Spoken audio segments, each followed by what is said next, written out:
Fala pessoal, sejam muito bem-vindos. Estou aqui de volta para dar seguimento no nosso programa de treinamento e capacitação, na nossa Masterclass.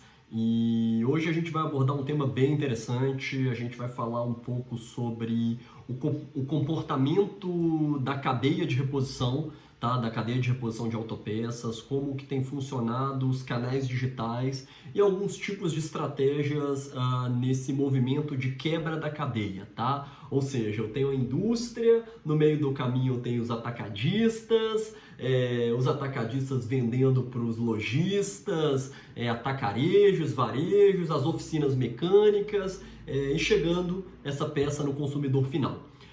E com isso a gente tem observado muita disruptura nessa cadeia e a gente tem visto lojistas subindo a cadeia, clientes comprando lá no topo da cadeia e quem está no topo da cadeia descendo, tentando melhorar a remuneração, a margem. E o grande objetivo hoje é mostrar como que o comportamento dos canais digitais, as ferramentas digitais têm contribuído em alguns momentos negativamente, em alguns outros momentos positivamente, para esse fluxo da cadeia que tem se reposicionado e tem se encurtado, tem se achatado cada vez mais, tá? A gente tem percebido que a cadeia está cada vez mais enxuta e, obviamente, é necessário que os lojistas, os distribuidores, os atacadistas e até mesmo as indústrias se reposicionem nesse mercado de forma mais estratégica, utilizando a força dos canais digitais, sem, obviamente, criar uma bagunça e uma confusão em toda essa cadeia. Então, o grande objetivo da aula de hoje é abordar esse tema. Espero que vocês gostem e sejam novamente muito bem-vindos. É um prazer estar compartilhando esse conteúdo com vocês aqui nesse programa de treinamento, capacitação, nessa nossa Masterclass que a gente está produzindo. Tá bom, pessoal? Vem comigo que esse vai ser um conteúdo bem legal. Então, pessoal, dando seguimento aqui, falando especificamente da nossa Masterclass, que eu estou chamando aqui de O Comportamento da Cadeia de Reposição, tá? E eu quero começar falando um pouquinho para vocês de como que é o modelo tradicional da cadeia de distribuição, tá? E aqui eu vou falar de números, eu quero dar exemplos para vocês práticos de como fazer uma base de cálculo e como que o digital pode, de alguma maneira, colaborar para que você seja mais eficiente em alguns modelos e alguns formatos que a gente defende categoricamente aqui no processo de transformação digital. E que seguramente eu sugiro que vocês planejem, ou pelo menos cogitem aí, né, coloquem no planejamento estratégico esse tipo de estudo, ou seja, de formato de negócios, porque na prática tem dado muito resultado para diversos clientes nossos aqui da WebParts, tá bom, pessoal? Então eu vou colocar para o cantinho aqui a minha imagem, vou colocá-la aqui para o lado, essa apresentação, tá? Aqui falando um pouquinho do conceito quebra da cadeia, é uma expressão que o mercado tem utilizado bastante, e a gente tem falado de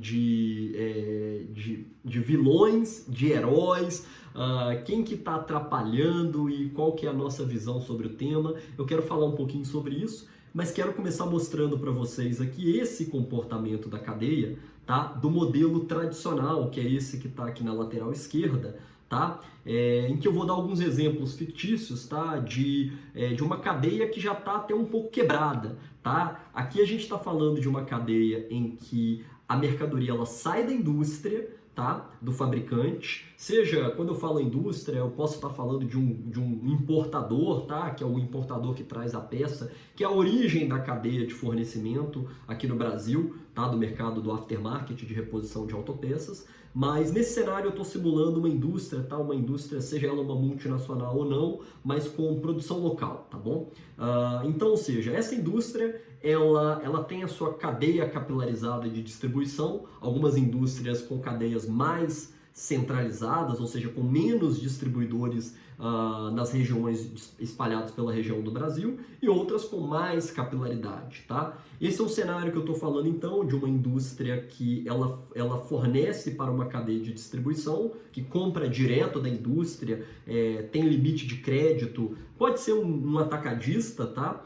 Ou pode ser também um atacarejo, tá? Esse modelo aqui eu já estou falando do atacarejo. Tá? Ou seja, que é aquele distribuidor que ele tem condição como atacado de comprar essa peça direto da fábrica, direto da indústria, mas ele já começa a quebrar um pouquinho a cadeia. Ele não vende exclusivamente, tá?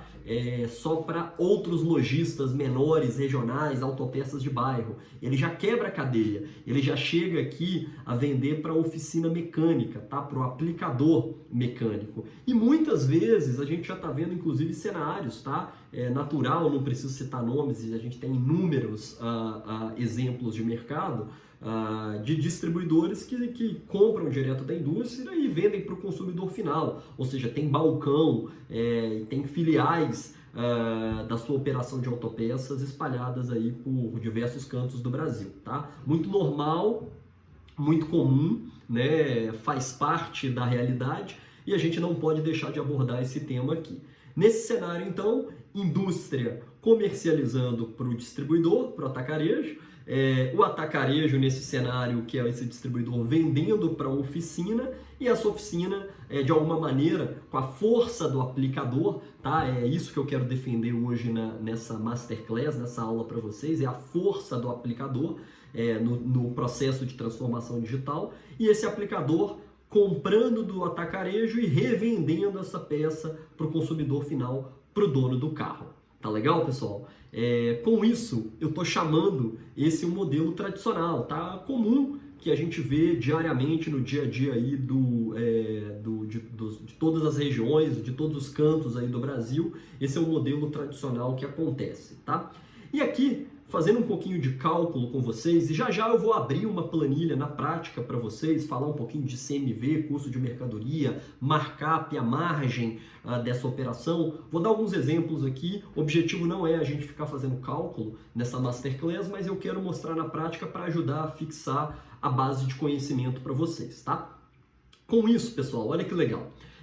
Quando eu mostro essa peça, eu estou falando que o custo dessa peça, para simplificar os valores, eu estou partindo de uma peça que o custo dela, de produção, de fabricação, os custos inerentes, que a gente acaba chamando de CMV, mas eu não quero entrar nesse mérito, eu quero entrar que o custo para a indústria, para que ela consiga fabricar essa peça, é de R$100, tá? Então, ou seja, essa peça, a indústria, trabalhando aí com markups médios de mercado, tá? Ela está colocando um markup aqui de 20%, tá? Então, ou seja, aqui basicamente na lógica de cálculo, eu estou simplesmente dividindo o custo por 0,8, tá? Aquele cálculo que todo vendedor de autopeça sabe fazer muito bem na hora de trabalhar ali e ver o que ele vai adicionar para poder chegar no preço de venda, tá? Então, nesse caso aqui, eu estou pegando 100, dividindo por 0,8, tá? Ou seja, e estou chegando no meu preço de venda. Nesse exemplo, a indústria está vendendo para o distribuidor essa peça a R$125. Então, se você fizer um cálculo aqui, ó, 20% de 125 dá exatamente R$25, que é o acréscimo, que é a margem que está sendo colocada em cima do preço de custo dessa mercadoria. Legal? Essa indústria, então, ela tem um custo de entrada no estoque, ou seja, agora eu já estou discutindo o conceito de sell-in e sell-out, ou seja, o que é o sell-in? É a compra, tá? Esse distribuidor ele tem um sell-in, uma compra, um custo de entrada da mercadoria dele no estoque de R$125. E qual é o sell-out? Qual é a venda? Tá? E nesse cenário que eu estou simulando aqui para você, esse distribuidor está vendendo a 16667. E como que eu cheguei nisso? Com a mesma lógica, ou seja, o custo dele é 125. Nesse exemplo aqui, eu estou trabalhando com um incremento, tá? Um acréscimo de markup aqui de 25%. Tá legal, pessoal? Então, nesse cenário, simplesmente o que eu peguei? Eu peguei esse valor de custo e apliquei o markup divisor, tá? Para poder vender ele por um 6667. Ou seja, se eu calcular exatamente 25%, desculpa, em cima de 166, é exatamente o plus, o a mais em cima do valor de custo que eu estou adicionando para chegar no meu preço de venda, no meu preço de sellout dessa mercadoria. Quando eu olho nesse cenário, que é o cenário que eu chamo de tradicional, tá? Aqui eu já começo a encontrar alguns dificultadores, tá? Que é um cenário de mercado, é o que a gente está vivenciando na realidade prática do nosso mercado de reposição de autopeças, que é uma dura realidade, mas que a gente tem que conviver com ela e utilizar os canais digitais como forma de amenizar essa dor, tá? No cenário em que a oficina compra essa mercadoria por 166 e revende essa mercadoria por 256, tá? Para o consumidor final, para o dono do caminhão, para o dono do carro, tá? Eu estou partindo de uma premissa, então, que ela está trabalhando com um markup divisor, tá? Em que 35%, hipoteticamente, tá? É o que fica com a oficina, porque 166 é o que ela tem que pagar para o distribuidor. Mas aí entra alguns pontos de observância, tá? Alguns pontos que eu acho que é interessante vocês ficarem atentos, tá? O primeiro é que, obviamente, quando a oficina ela compra do distribuidor, o cenário está mudando. Ela precisa ter limite de crédito. E no passado, tá, em que as margens eram possíveis trabalhar com margens mais dilatadas, a oficina conseguia ganhar dinheiro, ela conseguia comprar por 166 nesse exemplo e revender por 256 ou até mais, tá? Colocar 40%, 50% em cima da peça para vender para o consumidor final. E não tem nada de errado nisso, tá? É um trabalho normal que a oficina faz. Ela está comprando e revendendo a peça, né? Ou seja, faz parte para ajudar ela a remunerar o negócio dela. Além dela ganhar dinheiro com serviço, ela também vai ganhar dinheiro com peça, tá? Mas o que acontece?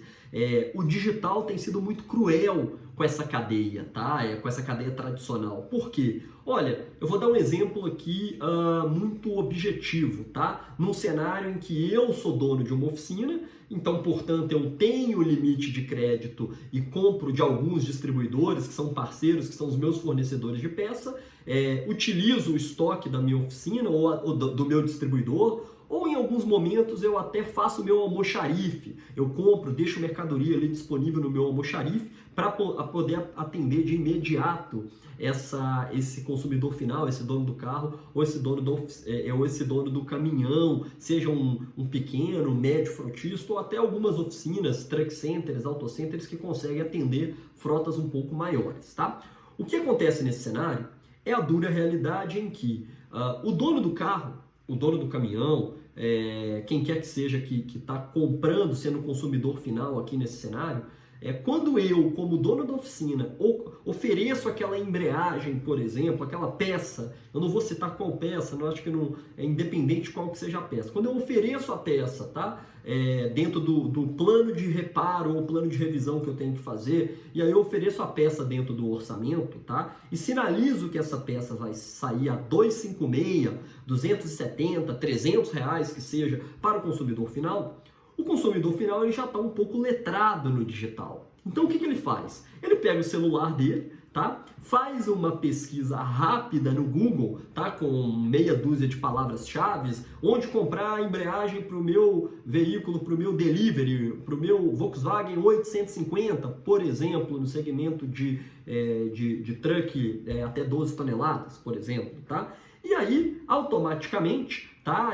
Alguns players aparecem. Por exemplo, o Mercado Livre, tá? O Mercado Livre aparece. E se existe um lojista ou vários lojistas que já estão quebrando a cadeia, tá? E até alguns desses distribuidores que já tem o próprio e-commerce dele, ou tem uma loja dentro do Mercado Livre ou de algum outro marketplace, por exemplo, que já está digitalizando, usando os canais digitais para atingir o consumidor final, de alguma maneira ele vai aparecer aqui nessa busca do consumidor final. E é aí que mora o grande desafio, porque, naturalmente, se eu estou comprando desse balcão virtual, dessa loja online ou dessa loja dentro de um marketplace desse distribuidor atacarejo, é natural que esse distribuidor atacarejo vai conseguir chegar com essa peça talvez um pouco mais econômica, no valor mais acessível.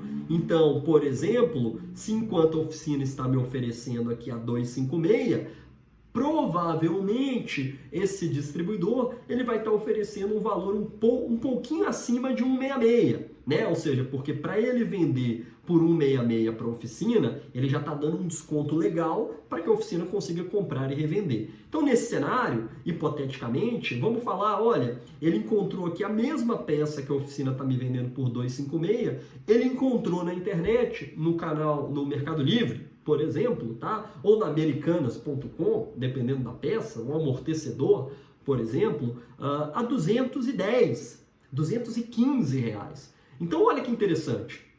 Nesse cenário, eu como consumidor final, eu analiso esse preço e batendo preço por preço, eu tomo a decisão de não comprar a peça da oficina. E eu falo para a oficina o seguinte, olha oficina, no melhor cenário eu falo para a oficina, olha, eu vou fechar com você só o serviço, tá? E você não vai ganhar na venda da peça. Eu vou ali na esquina, eu vou fazer a compra, se esse cara tem logística, essa empresa tem logística e vai me entregar em X tempo, eu peço inclusive para entregar dentro da oficina, ou eu vou ali, até mesmo no balcão da oficina de bairro, e compro ali, trago essa peça, ou seja, isso já acontecia, sempre aconteceu, mas o digital ele está só acelerando esse processo. E quando a gente pega o histórico dos nossos distribuidores dos últimos 3, 4 anos para trás, a gente vê que é uma tendência natural, tá? De que o distribuidor cada vez mais tenha o quê? Tenha inadimplência. Ele passa a ter inadimplência com essas oficinas, porque a oficina, muitas vezes ela perde a venda da peça, então ela diminui a remuneração dela com peça, é natural, mas em vários casos, em vários cenários, a gente vê o cenário apocalíptico, o pior cenário para a oficina, é que o consumidor final muitas vezes fala, deixa de fazer a compra da peça com a oficina, mas também deixa de fazer o serviço.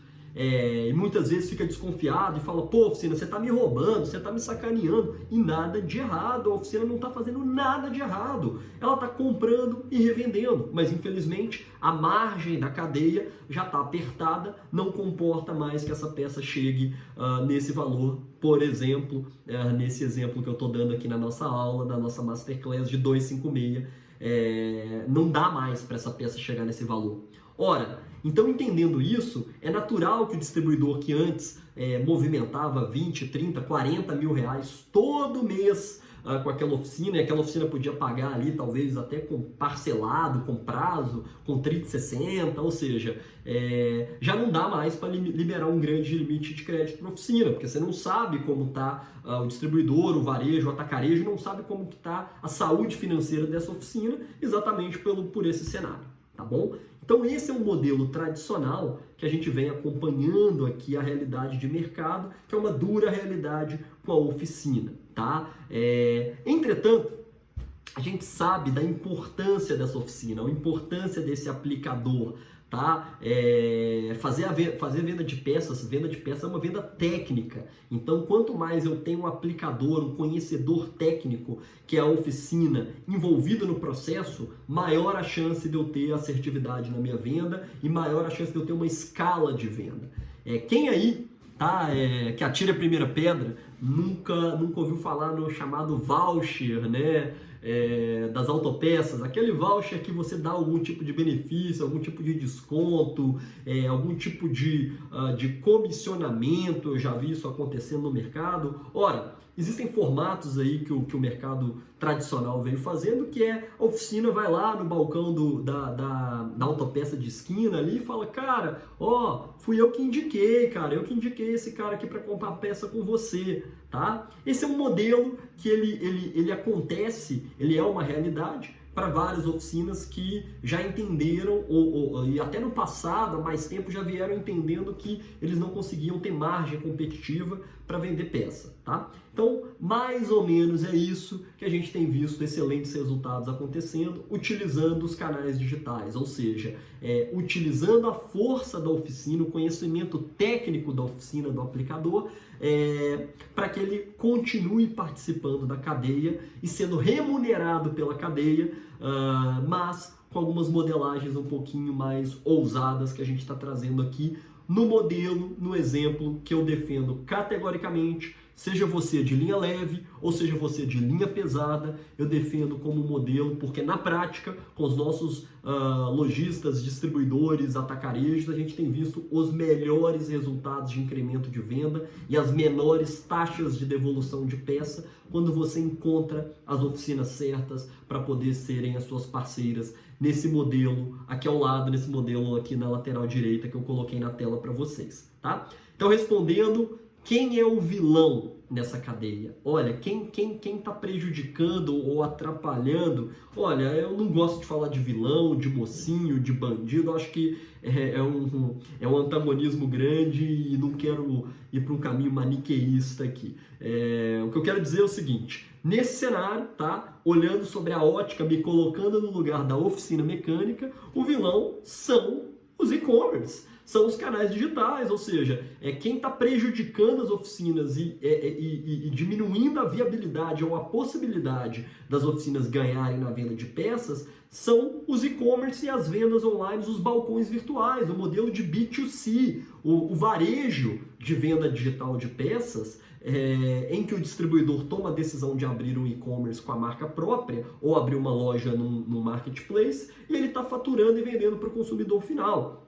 Nesse cenário, a oficina está sendo esmagada. Mas olha quanta incongruência, tá? A oficina, ela é extremamente importante, ela é a formadora de opinião, ela é quem vai ajudar todo esse ciclo e esse elo da cadeia para que a venda seja mais eficiente, mais assertiva. Então, por que esmagar a oficina se você pode mudar a ótica dessa cadeia e fazer com que a oficina seja uma parceira remunerada nesse processo? Que é o modelo 2 aqui que a gente está falando. Existem diversos formatos, diversos modelos. Nessa aula 2, tá? Nessa masterclass que a gente está falando hoje, eu quero focar nesse modelo, é por isso que eu estou abordando ele, porque eu acredito e vejo exemplos práticos do dia a dia que os melhores resultados comerciais têm ocorrido nesse tipo de modelo de negócios, tá? Dito isso, pessoal, eu quero exercitar com vocês alguns números aqui, tanto do modelo tradicional, tá? Colocando aqui na lateral esquerda do Excel, e o modelo oficina parceira, tá? E eu quero começar a exercitar só para fixar a base de conhecimento aqui da lógica de cálculo que vai ajudar vocês a entenderem um pouco dessa matemática, tá? No modelo tradicional, então, eu falei aqui que a venda de peça, tá? O custo para a fábrica da mercadoria é R$100, tá bom? O preço de venda, ou seja, o sellout dessa peça é 125. Olha a memória de cálculo aqui. Eu peguei o 100, dividi por 0,8, tá? E cheguei aqui em 125. Legal? Qual que é o resultado, tá? Falando de resultado direto aqui, tá? Basicamente, eu diminuí um do outro, tá? Eu peguei 100, era o meu custo, e se eu vendi por 125, de 125 eu tirei 100, sobrou 25 no meu bolso. Desses 25 que sobra, obviamente, aí eu vou pagar as minhas despesas fixas, ou seja, vou seguir um fluxo natural de DRE, que a gente vai ver lá na frente nos nossos treinamentos, nas nossas aulas aqui, tá bom? Nesse modelo, então, tá? O preço de venda da fábrica, tá? Fazendo uma matemática muito desconsiderando as questões tributárias inerentes a impostos que são por dentro e impostos que são por fora, ou seja, impostos que constituem custo para o distribuidor e impostos que não podem ser incluídos como custo da mercadoria, CMV. Eu estou sendo bem simplista, tá? E falando que o preço de venda da fábrica de 125 é, obviamente, o sell-in, o preço de entrada, o preço de custo do distribuidor naquele modelo tradicional, tá? Ou seja, olha, eu resolvi então, como distribuidor, vender essa mercadoria por 166. Qual que é a minha base de cálculo? Peguei 125, dividir markup divisor por 0,75, tá? E cheguei então, portanto, olha, 125 dividido por 0,75 dá exatamente 16667, que é o preço de venda, o preço de sellout dessa mercadoria que o distribuidor vai vender para a oficina mecânica, tá? Qual que é o resultado então? Se eu vendi por 166 e tive um custo de 125, um menos o outro dá 41,67. Legal? Qual que é a margem? Ou seja, se você fizer um cálculo aqui, tá? 166,67 vezes 25%, então, ou seja, 25% do seu valor de venda, dá exatamente o resultado que você tem aqui, tá bom? Então, 100, tá? Menos, fazendo um cálculo aqui, ó, só para fixar a base de conhecimento, eu pego 100 menos 25, tá?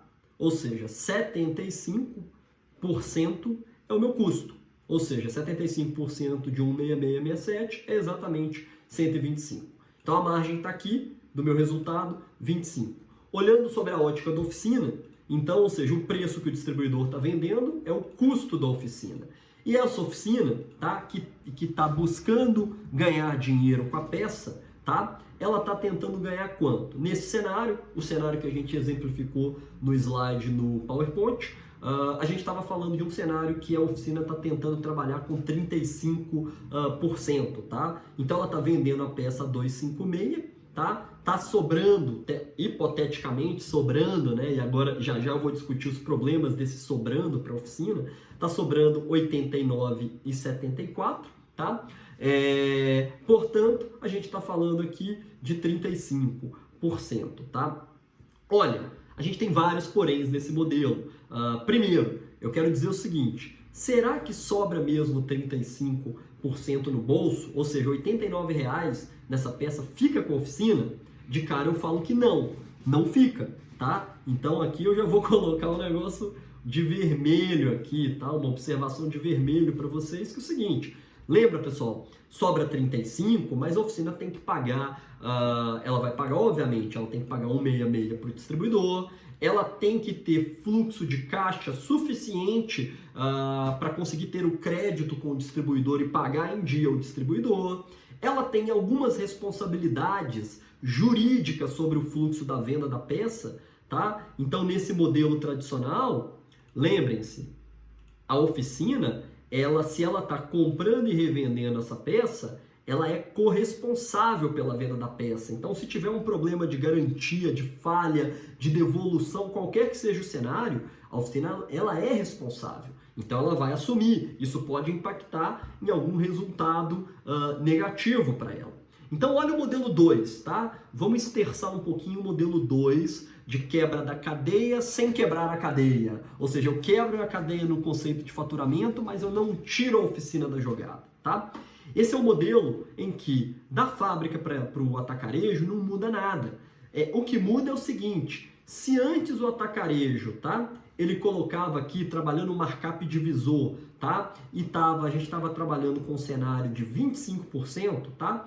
Esse é um cenário hipotético que eu coloquei aqui 30%, e aí já eu volto para o Excel para mostrar para vocês a base de cálculo. Ou seja, eu estou falando com o distribuidor aqui, se antes ele trabalhava com 25% para gerar o sellout dele, o preço de venda, e vender a 166 para a oficina, nesse cenário ele está vendendo para o consumidor final, ele está faturando, emitindo a DANF, a nota fiscal, direto para o consumidor final. Mas ele fez, através da plataforma digital dele, ele homologou essa oficina como uma parceira comissionada, uma parceira que vai ter direito a um rebate de uma forma legal, legalizada, estruturada, dentro de políticas de compliance, ética,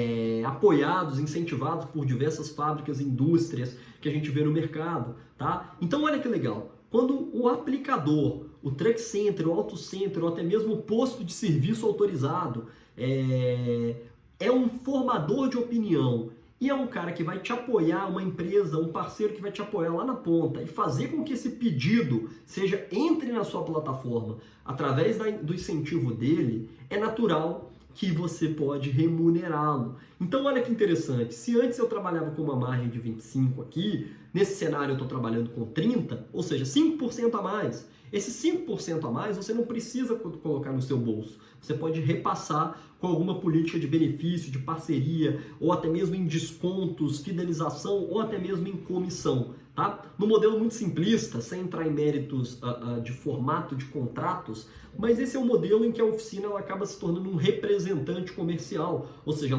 ela coloca o pedido para você e, obviamente, olha, você tem a plataforma, você pode ter 10, 20, 30, 50 oficinas homologadas. Toda vez que um pedido vem pela oficina A ou oficina B, vindo da URL daquela oficina afiliada, parceira, você vai identificar que veio da oficina do João, automaticamente, uma vez que esse consumidor final te pagou, passou o cartão de crédito, a boleta ou algum outro formato de pagamento, os mais tradicionais utilizados, cartão de crédito e boleta, para minimizar qualquer tipo de risco de inadimplência. Uma vez que está pago, com inclusive a possibilidade do consumidor final parcelar, passar o cartão dele lá de 5, 6 vezes sem juros, por exemplo, você automaticamente intitula o direito dessa oficina, porque você identificou que aquele cliente estava naquela oficina parceira, pode ser até mesmo através de um totem de autoatendimento, tem várias formas da gente trabalhar isso, mas em última instância, eu não quero aqui entrar no mérito técnico de plataforma,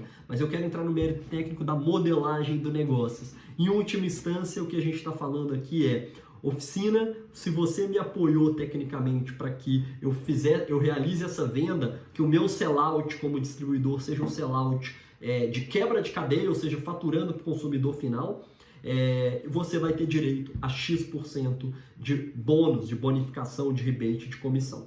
E olha que interessante, nesse cenário eu estou inclusive protegendo a oficina, tá? E estou me autoprotegendo, olhando pela ótica agora do distribuidor, do atacarejo, eu não preciso me preocupar mais com inadimplência, com limite de crédito, a oficina passa a ter em tempo real à disposição dela o estoque do distribuidor.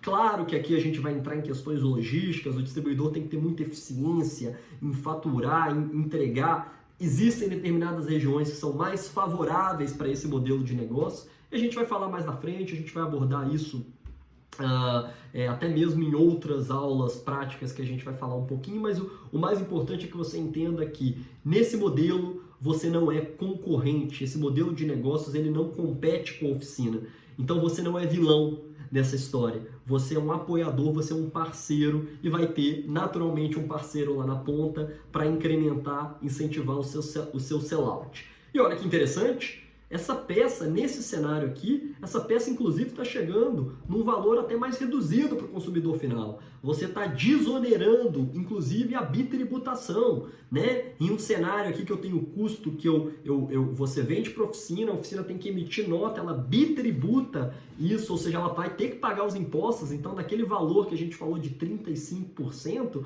a oficina tem que pagar o custo da mercadoria, ela tem que assumir responsabilidades, logística reversa e devolução de peça, questões de garantia e questões tributárias, ela tem o custo, onera as questões de impostos para ela. Então, quando a gente põe na balança e começa a analisar, há uma tendência das oficinas, dos aplicadores, a enxergarem isso como um grande benefício para que, naturalmente, a oficina ganha menos, mas eu prefiro, como oficina, como aplicador, ganhar menos de um volume maior e, naturalmente, o distribuidor também não precisa melhorar a margem dele, ele pode utilizar esse aumento de markup exatamente para remunerar, incentivar a oficina. Em contrapartida, a oficina não fica pulverizando o direcionamento dos clientes dela, cotando em 1, 2, 3 lugares. Não vai ser por causa de R$5, R$10, 2%, 1% que a oficina vai te trocar agora. Ela vai incentivar o negócio com você, que é parceiro, ou com essa rede de parceiros homologados,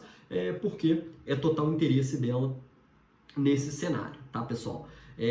Existem uma série de benefícios, eu vou passar rapidamente aqui. O mais importante para mim nessa Masterclass era fixar a base de conhecimento e mostrar, talvez abrir para vocês uma visão estratégica de caminhos que possam ser adotados através dos canais digitais, tá?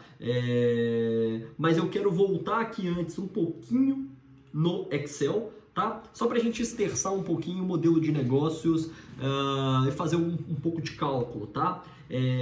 Comparando o modelo tradicional, que foi esse que a gente fez aqui, em que a peça chegaria para o consumidor final a 256,41 e quebrando um pouquinho essa cadeia aqui na lateral direita, tá? Em sinergia com a proposta da Masterclass de hoje, que é falar um pouco da transformação e da quebra dessa cadeia, tá? Eu vou partir então da premissa aqui, ó, preenchendo o Excel, de que essa peça é a mesma peça, tá? Que o custo é R$100 para a fábrica, vai entrar sell-in, entrada no estoque, compra a 125 para o distribuidor, tá? Mas aqui a gente já começa a mudar um pouquinho o cenário. Lembra que a gente tinha falado então, tá, de 25%? Então eu estou dividindo por 0,75, tá? Então grave esse número aqui. Eu estou vendendo, se eu dividir por 0,75, eu vou vender por 1,66. Mas olha, será que eu preciso vender por 1,66? Nesse caso aqui é zero. Olha que interessante. Nesse cenário já não existe mais vender para a oficina botar a margem dela e revender. Esse é um cenário que eu, como atacarejo, eu já vou faturar direto aqui, ó, desse ponto da cadeia, tá? Que eu vou sinalizar aqui de verde para vocês, direto para o consumidor final, tá? Então, nesse cenário, o preço que o consumidor final vai pagar, tá? Essa célula é igual a o preço de venda do distribuidor. Nesse cenário, 1,66. Mas olha que legal. Será que o distribuidor não pode melhorar um pouco essa margem? Até onde que ele pode chegar com essa margem? Olha, eu vou aumentar 10 pontos percentuais, tá? De 25 eu vou subir para 35. Então eu vou dividir, tá? Por 0,65 hipoteticamente. Olha que interessante. Eu poderia vender essa peça, tá? Deixando aqui 10% a mais, tá? Então aumentando o meu resultado direto nessa operação, eu poderia vender ela por 192, 192,31. Mas vamos falar o seguinte, qual que é o resultado da oficina nesse cenário, tá? Nesse cenário, eu vou falar aqui de comissão, rebate, tá? Cada um vai chamar de uma forma mais estratégica, bonificação, não quero entrar nesse mérito, mas basicamente a oficina ela vai ganhar um percentual. Vamos partir de um cenário, tá? Que a gente vai pagar, hipoteticamente, 10% para a oficina, 10% líquido no bolso da oficina, tá? Que ela vai receber sem ter as preocupações de pagar bitributação, imposto em todo a precificação da mercadoria, sem ter que ter responsabilidades inerentes a questões de garantia, a questões de logística reversa, devolução, ou seja, atribui ao distribuidor, que é quem tem um ponto focal direto com a indústria, com a fábrica, todas as responsabilidades, tá? Então, nesse cenário, eu vou falar o seguinte, olha, tudo bem. Então, se no preço de venda, no preço que o consumidor final está pagando, eu vou receber como oficina, ou eu como distribuidor vou pagar para a oficina, vou direcionar para a oficina, essa bonificação de 10%. Ah, Thiago, é muito pouco, né? Tudo bem, mas é pouco numa escala, quando eu comparo nesse resultado anterior aqui da oficina, tudo bem, a oficina sobrava aqui, nesse cenário, 89 para ela, tá? Mas dos 89, vamos lá, quanto que ela teria que pagar de carga tributária, tá? ICM de entrada, diferença de ICM de entrada, ICM de saída, todos os impostos atrelados à venda dessa mercadoria.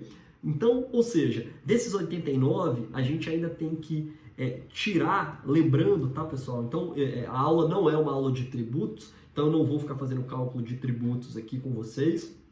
Não é nem a minha expertise, tá? Então não pretendo abordar muito esse tema, mas eu lembro que eu tenho que contabilizar e tirar daqui esse imposto, tá? De X%, 8%, 10%, 12%, ou seja, é importante fazer esse cálculo. E eu tenho que tirar também custos inerentes, tá? Indiretos, que acabam impactando, mas que precisam entrar na base de cálculo, que é questões voltadas para garantia, questões voltadas para logística, ok? E eu colocaria aqui ainda outros pontos, tá? Que muitas vezes não entram na base de cálculo, mas a oficina que é esperta, já está ligada nessa parada, ela já começa a ver esse impacto também, que é a perda de venda. E para mim aqui é o maior vilão, é a perda de venda. Ou seja, o que ela vendia e o que ela deixa de vender quando ela não tem mais competitividade. Ela poderia vender aquela embreagem para aquele veículo por R$2.000, por exemplo, um veículo, um caminhãozinho, por exemplo, mas o mesmo consumidor, o mesmo motorista autônomo que está ali fazendo a revisão dentro da oficina, encontra no Mercado Livre essa peça por R$1.700, R$1.800, ou seja, ela perde a venda da peça e perde às vezes a venda do serviço, ou seja, existe um risco potencial que, se você comparar o histórico da oficina de hoje, o ano de 2020, que a gente está gravando essa Masterclass, o ano de 2019 e voltando para trás, comparando com os anos anteriores, é uma grande chance de você perceber que ela está andando para trás no resultado dela. E é natural, e é por isso que ela está perdendo, portanto, limite de crédito com o distribuidor. Tá? Então, olhando para esse cenário, olha que interessante, sobra aqui como margem, tá? Na verdade, para o distribuidor, 67,31 menos, ok? Essa diferença de 10%, tá? Menos o 19, porque 19 ela está pagando para a oficina. Então, ou seja, olha que interessante, mesmo nesse cenário aqui, tá? Que eu dei um tapinha na minha margem, eu ainda estou tendo um melhor resultado no meu bolso, ou seja, olhando esse resultado aqui final, eu chamo de final porque obviamente você ainda tem que pagar as despesas, encargos e por aí vai, mas olhando de forma simplista, tá? Nesse caso aqui está sobrando 48 no meu bolso, tá? 67, ó, 67,31 menos o que eu paguei para a oficina, sobra 48, tá? Em contrapartida, num cenário anterior, sobrava 41. Estou melhorando, inclusive, está sobrando mais no meu bolso como distribuidor. E dá para a gente exaurir esse exercício ainda mais, tá? Aqui eu aumentei 10 pontos percentuais. Cara, eu poderia aumentar 20 pontos percentuais, dividir por 0,55, ou seja, subir para 45%. Aumentar a remuneração dessa oficina, dessa oficina aqui de 10, poderia ainda subir para 15, por exemplo, tá? Olha que interessante. Mesmo assim, tá? Eu ainda consigo chegar num preço mais competitivo para o consumidor final. É uma operação de ganha-ganha. Todo mundo sai ganhando. O distribuidor vai ganhar, vai monetizar mais, a oficina, em última instância, vai escalar e vai passar a voltar a participar da remuneração da cadeia, e a gente precisa da oficina como distribuidor, como lojista. Eu incentivo exaustivamente os nossos clientes, nossos distribuidores a estimularem a relação com os aplicadores, com os autocenters, com as oficinas, independente se é uma oficina de pequeno, médio, grande ou gigantesco porte, tá? Esse modelo ele faz sentido, já é testado e validado por vários clientes nossos. Tá? A oficina ganha, o consumidor final ganha, é melhor para o frotista, é melhor para todo mundo. Então é uma forma mais sadia da gente operar a cadeia, tá, pessoal? E aqui eu volto de forma bem resumida para vocês aqui, tá? Colocando aqui, ó, vou voltar minha carinha aqui para o meu cantinho, legal. E alguns pontos que são estratégicos para o lojista, para o distribuidor, tá? E para a indústria que vier a participar do negócio. Inteligência de mercado, sell-in, sell-out. Quando você, de certa maneira, quebra a cadeia a nível de plataforma, você está faturando para o consumidor final, olha que interessante, você está se aproximando mais do que a gente chama no mercado. A forma bonita de falar isso no inglês aí das multinacionais é o last mile, né? A última ponta. Você está chegando mais próximo da última ponta. Quando você chega mais próximo da última ponta, você entende melhor o comportamento do usuário, você tem mais base de dados. Dados no mercado digital é é tudo. Você vai ter mais conhecimento da frota, do perfil de consumo, isso tudo pode ser processado de forma estratégica, de forma inteligente, junto com a indústria, junto com você, com o distribuidor, e aí você pode fazer um caldo muito legal com estratégias de marketing digital, utilizando esse caminho, tá?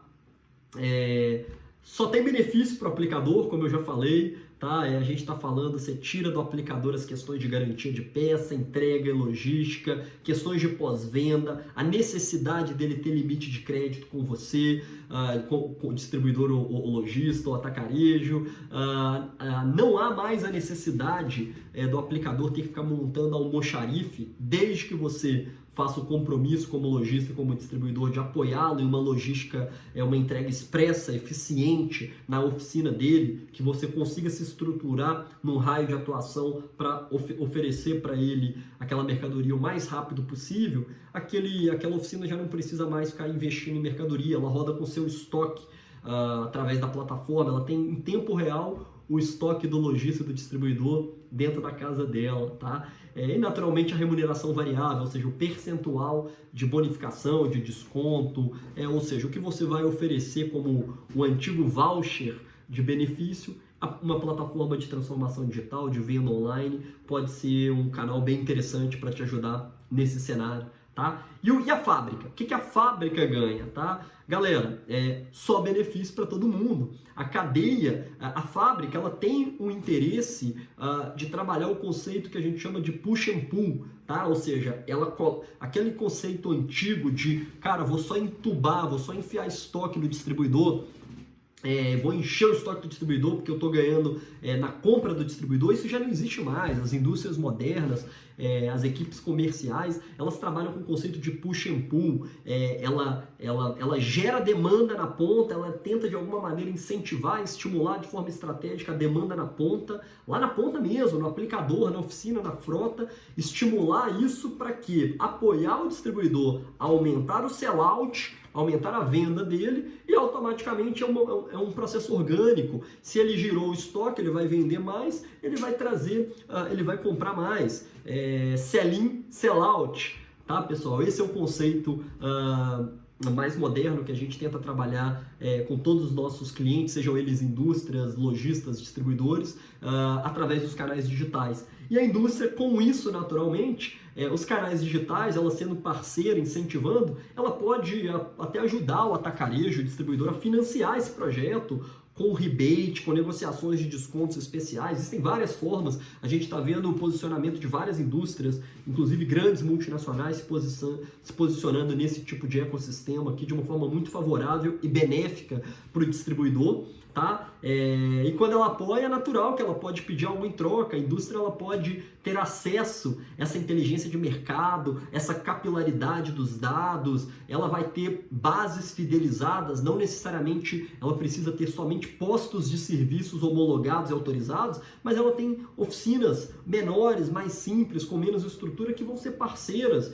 que sempre sonharam em trabalhar de alguma forma direto ou indiretamente com aquelas marcas de grandes indústrias. Elas passam a ter esse tipo de acesso também, tá? E naturalmente incremento de venda, ou seja, o distribuidor está vendendo mais, ele está comprando mais e a gente está girando essa cadeia de distribuição de uma forma bem estratégica e bem eficiente através dos canais digitais, tá? Gosto muito, sou entusiasta desse formato e não à toa, na nossa ferramenta, na nossa plataforma eParts, a gente desenvolveu um módulo 100% customizado, que é o módulo que a gente chama de oficina parceira, módulo de afiliados, que a gente trabalhou de uma forma muito customizada para incentivar esse formato de negócios também na cadeia de distribuição. Tá? A gente tem diversos pontos e benefícios aqui, tá, pessoal? Já falei de todos eles, já abordei, então é só para fechar com chave de ouro aqui o desenho dessa Masterclass. A gente vai falar de incremento de venda e fidelização do seu grande patrimônio, que é quem vai levar a bandeira da distribuidora e das marcas das indústrias no peito, que é o aplicador.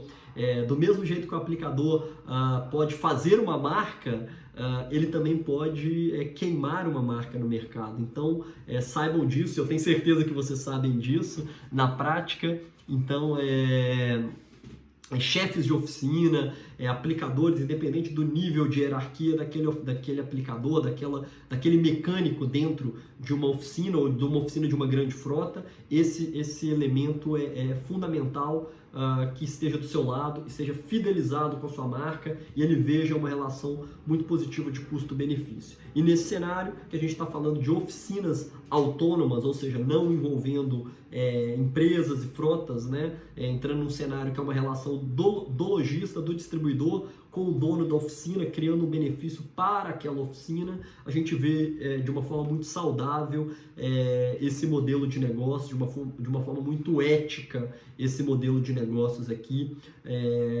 e as indústrias têm visto da mesma maneira, tá bom, pessoal? Então, você vai aumentar a sua capilaridade, você vai ter mais visão de mercado, você vai melhorar o incremento de venda da sua operação, fidelizando, aumentando recorrência, tá? Quando você aumenta incremento de venda, a gente não está falando só de aumentar o ticket médio, tá? Você vai aumentar o ticket médio, é natural, a oficina vai comprar mais, enquanto ela comprava um ticket médio lá de, sei lá, de R$300 por pedido, ela vai aumentar, é natural, porque ela vai concentrar em você, vai tentar fechar todo aquele orçamento que o cliente dela precisa, ela vai tentar fechar com você. Então é natural que o ticket médio dos seus pedidos fiquem pedidos mais parrudos, aumentem.